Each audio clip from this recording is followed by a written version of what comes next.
Isang magandang araw sa ating lahat.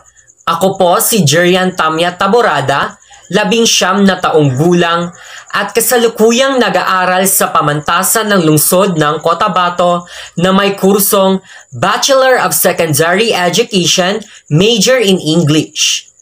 Isang karangalan ang mabigyan ng pagkakataon na maibahagi ang aking opinyon, kaalaman at karanasan mula sa pinaka-kontrobersyal na isyung panlipunang kinakaharap ng buong sambayanan, walang iba kundi ang COVID-19 pandemic.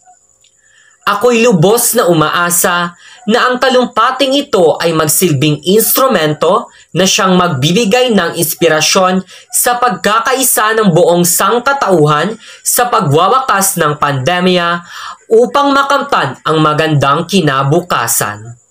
Aanhin ko ang paglabas kung ako naman ay hindi ligtas. Sa mga nakalipas na buwan, ang mga katagang ito ang madalas na pumapasok sa aking isipan. Hindi lingid sa ating kaalaman ang mga nangyayari sa kasalukuyan at patuloy na nagaganap sa ating mundong ginagalawan. Sa paglaganap ng pandemya mula sa iba't ibang lupalop ng mundo, marami ang naapektuhan at labis na nahirapan. Marami sa ating mga manggagawa ang nawalan ng trabaho, napauwi sa bansa at tuluyang nagsara ang mga kumpanya. Sa halos 3 magkakasunod-sunod na mga henerasyon, huminto ang pagdaloy ng ating ekonomiya. Nagsara ang mga paaralan at mga opisina, at araw-araw na nababawasan ang bilang ng mga mamamayan sa ating bansa. Dahil dito, masasabi natin na tunay ngang napakalala ng krisis ngayon. Bunga nito, kinakailangan nating manatiling ligtas at protektado mula sa nakakahawang sakit sapagkat ika nga ng isang salawikain sa wikang Ingles. Carefulness costs you nothing. Carelessness may cost you your life. Manatiling ligtas sa loob ng tahanan. Iyan ang naririnig natin mula sa ating pamahalaan. Bilang isang kabataang nag-aaral sa gitna ng pandemya, masasabi kong nararapat lamang na ating sundin ang mga pulisiya at patakaran na inilunsad ng mga nakatataas sa pamahalaan. Alam kong hindi madali ang pamumuhay natin ngayon, ngunit upang maibsan ang ating paghihirap at pagsasakripisyo, kinakailangan nating magkaroon ng kaalaman sa nangyayari at maging sensitibo sa ating kapaligiran. Huwag tayong magdalawang isip na tulungan ng isa't isa at sumunod sa mga inilunsad na pamamaraan upang maiwasan ang paghawa ng virus, sapagkat walang ibang hinahangad ang ating pamahalaan kundi ang pagkakaisa at pagbabayanihan ng buong sambayanan upang makamtan ang magandang kinabukasan sa pagwawakas ng pandemya.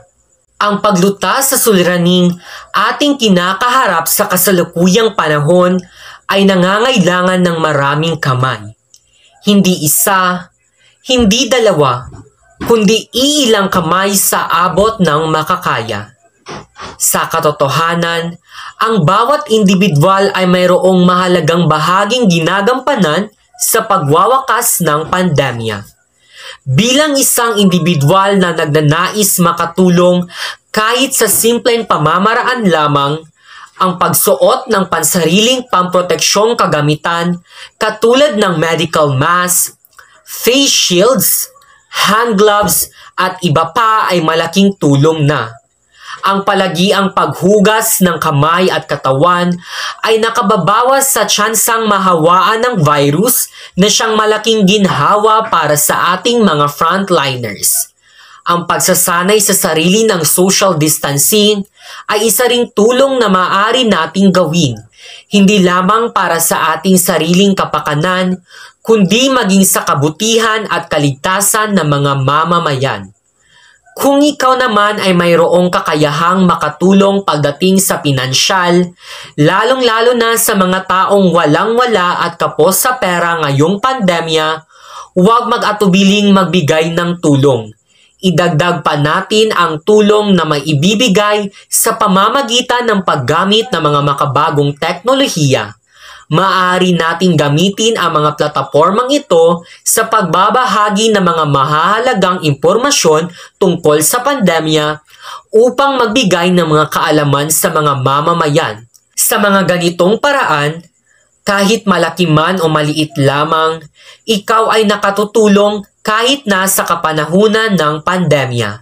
Sa makatuwid, palagi nating tandaan, 8,000 hands can solve thousands of problems.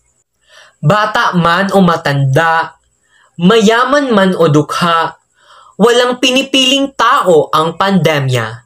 Lahat ay naapektuhan, lahat ay nahihirapan. Bunsod nito, ang pinakamainam na gawin ay ang pahalagahan at pangalagaan ang ating mga sarili at ang kapakanan ng ibang mamamayan. Sumunod tayo sa mga patakarang pangkalusugan na inilunsad ng ating pamahalaan at mas mabuting maging sensitibo sa mga nangyayari sa mundo kaysa sa walang maging kibo. At higit sa lahat, palagi ang alalahanin na maging malusog at maging maingat sapagkat isang beses lamang tayo nabubuhay. Sa muli, ako si Jerian Tamya Taborada at ako ay naniniwala na sa pamamagitan ng pagkakaisa sa gitna ng pandemya, ang ating pagbabayanihan ang siyang magiging solusyon sa pagkakaroon ng magandang kinabukasan.